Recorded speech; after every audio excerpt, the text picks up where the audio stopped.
JR, ito pinamagatang Hello Love Again. Yun.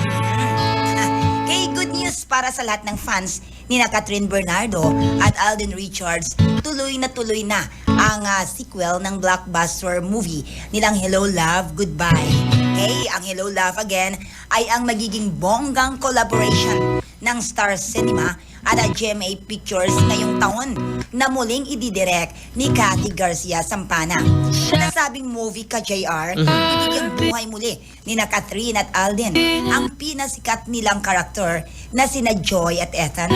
But this time, kukuna naman ang kabuuan nito sa Canada. Yun. Base sa ulat, ipapalabas ito sa mga sinihan nationwide sa November 13 at hindi para sa Metro Manila Film Festival 2024, magkakaroon din ito ng international release. Ayos. Okay? Iikot ang kwento ng Hello Love Again 5 years after na mag-goodbye si Joy o Catherine kay Ethan na ginampanan ni Alden sa Hong Kong para ituloy ang matagal niyang pangarap na magtrabaho sa Canada. Makalipas ang mahabang panahon, muling patatagpuin ng tadhana sina Joy at Ethan sa Canada. Ang tanong, magkaroon na nga kaya ng happy ending ang kanilang love story this time?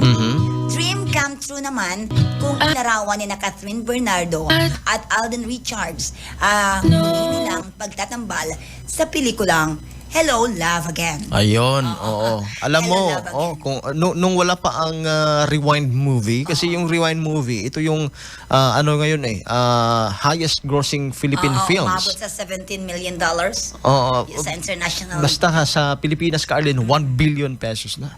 Oo. Pero bago yon, Hello Love Goodbye ang Yung nangunguna. Oo. May 880 million. Malalagpasan kaya nila?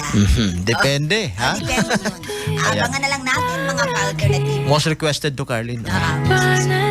Alright? Okay, yan ang ating showbiz balita this morning, Tuesday. And the atinan, ti amo, I love.